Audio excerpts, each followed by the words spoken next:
Belə deyim, dünyada əslində dəri xəstəlikləri olaraq biz morbiddə dediyimiz, yəni genel olaraq baz alsaq, dəri xəstəlikləri biz həm uşaqlarda, həm yetişkinlərdə biz bu xəstəlikləri daha çox görürük. Sızanaqlar və ekzemanı biz daha çox görürük. Bu əlbəttə ki, belə deyim sizə, uşaqlıq dövründə biz bunu qidalanmada və yaxud da genetik olaraq və yaxud da irsi olaraq dediyimiz yolda biz bu xəstəlikləri biz aşkar edirik və belə deyim sizə, çox zaman biz bütün pasientlərdə, yəni bu Azərbaycanda olsun, mən Türkiyədə uzmanlaşdığım dövrdə, mütəxəssisləşdiyim dövrdə belə ekzema və sızanaqdan daha çox insanların əziyyət çəkdiyini görürdük. Sızanaqlar da özləri bir çox bir mövzuya ayrılır. Biz burada onları danışacaq olsaq, bəlkə bir günümüzü həsr eləyəcək. Biz tibb təhsili zamanımızı uzmanlaşdığımız zaman, ixtisaslaşdığımız vaxtımız bizim demək olar ki, bir çox təsirimiz sızanaqlar, dəri törəmələri, nerv üslər bunlar haqqında uzun bir məlumatdadır. Sızanaqlar özləri içində, yəni belə deyim də, bir neçə dala bölünür. Ən çox bizim gördüyümüz sızanaqların həm üst sızanaqlar, həm də başda yerləşən sızanaqlardan biz buna qıl folikulit iltihabı deyirik və yaxud da acneris vulgaris dediyimiz sızanaqlardır. Həm yeniyetməlik dövründə, həm yağlı dəridə, quru dəridə. Yəni biz bunu xüsusi müalicələrlə tətbiq eləyirik və yaxud da xüsusi anamnez forumları toplayaraq pasientlərin bunun kökünə enmək lazımdır ki, biz baxaq görək bu sızanaq nədən yaranır. İndi hal-hazırda sahədə biz görürük ki, bir çox mütəxəssis deyək, akne xəstəliklərində nəyə müraciət edirlər? Bir çox mezoterapiyalardır, nə bilim, filan dərmanlardır, üz yuma gellərdir, filandır. Biz bunları bilirik ki, bunlar hamısı bir-birinə yanaşı, yəni kombinə şəkildə gedən bir şeylər. Əlbəttə ki, ehtiyac varsa mezoterapiyalar, yəni inyeksiyonlu müdaxilələr eləyəcəyik və yaxud da belə deyim sizə ki, üz yuma gellər və yaxud da daxildən gələn bir şeydirsə, biz bunu məcburuq ki, daxildən xüsusi dərman preparatları ilə müalicə edirik. Həmçinin ekzemada bu şəkildə, tək bu belə deyim sizə sızanaqlarda yox, həmçinin ekzemada da bu şəkildədir ki, biz bunun həqiqətən tapmalıyıq ki, nədəndir?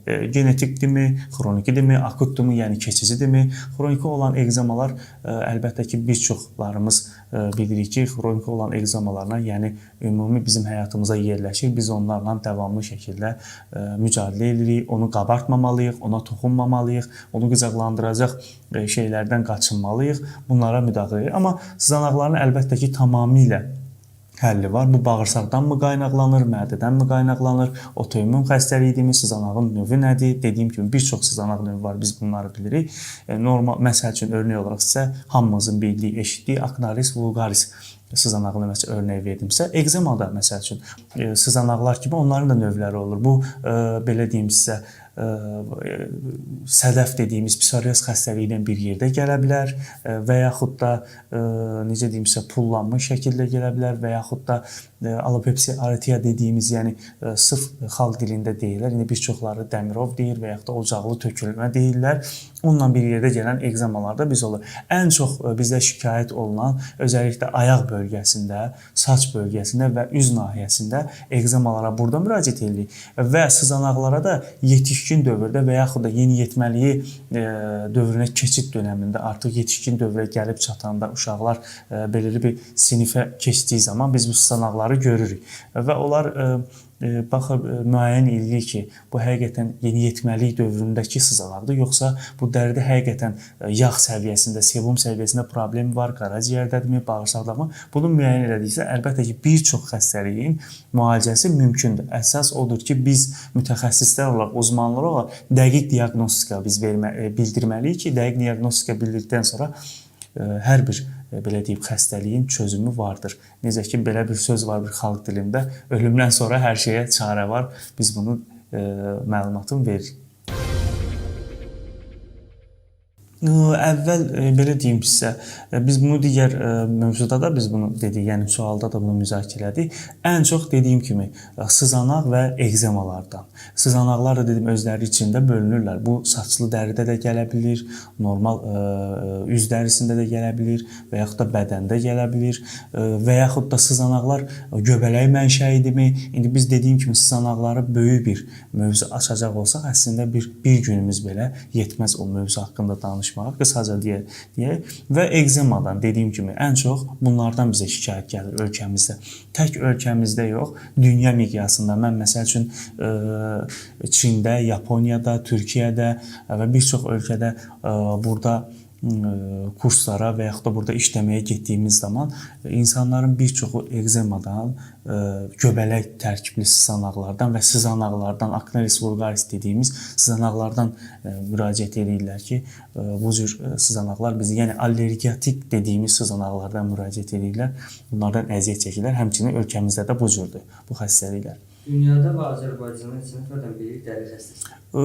İstatistik olaraq biz bunu nəzərə alsaq, əlbəttə ki, bu istatistik olaraq 2021-2022-ci ildə dünya bazında hər 5 ildə və yaxud da 10 ildə bir bu artıq dəyişir.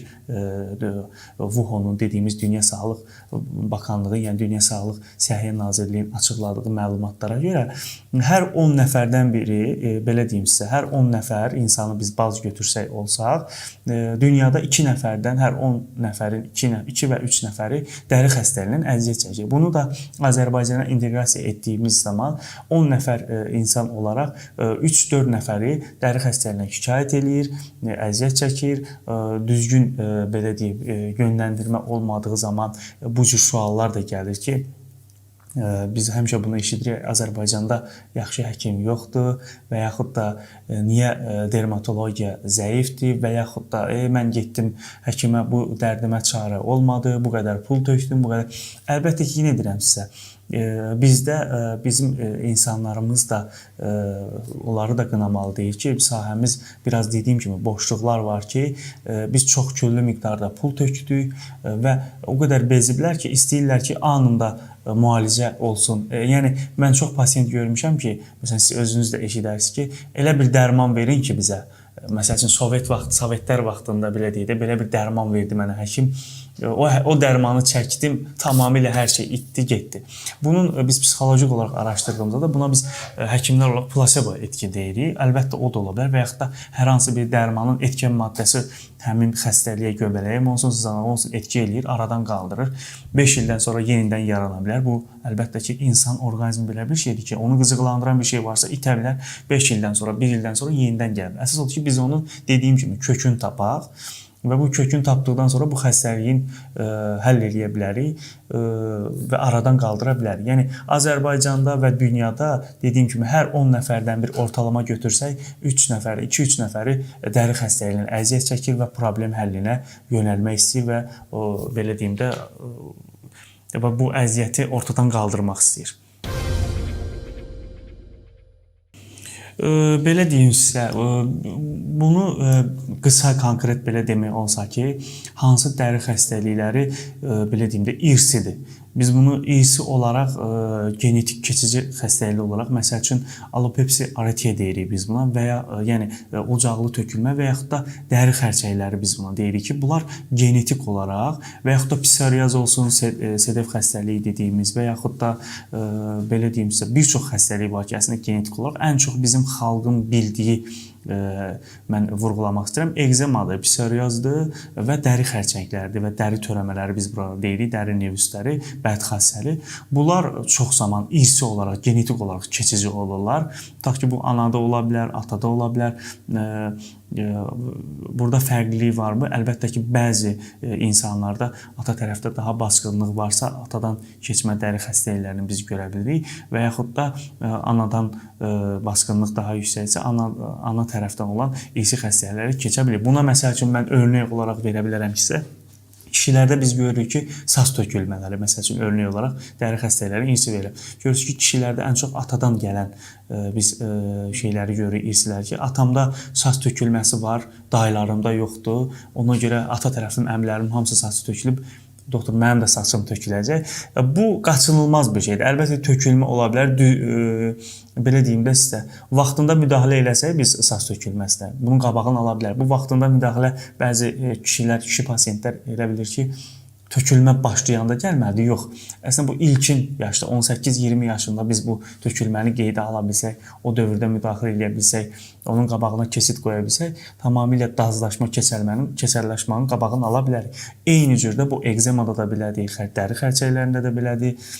dəri xəstəliklərinə də bu cür, yəni keçici irsi xəstəliklər. Keçici xəstəliklərə örnək verə bilsək, allergiya və göbələk mənşəyi biz xəstəlikləri, bəli, allergiya məsəl üçün xəstəlikləri var ki, tutaq ki, bəzi allergiyalar var ki, biz buna örnək verə bilərik. Tutaq ki, hansı allergiyadır? Göbələk mənşəyi allergiyalardır ki, bunlar keçə bilir. Məsəl üçün, loru dildə el arasında qotur xəstəliyi biz deyirik. Bu göbələk mənşəyidir və mikroorqanizmal bir xəstəlikdir, biz bunu bilirik.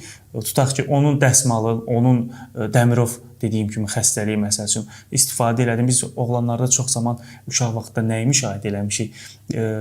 Məşqə gedirdim, nə bilim, cidoya gedirdim və yaxud da güləşə gedirdim. Biz orada o dəsmaldan istifadə elədim, dostumun dəsmalından.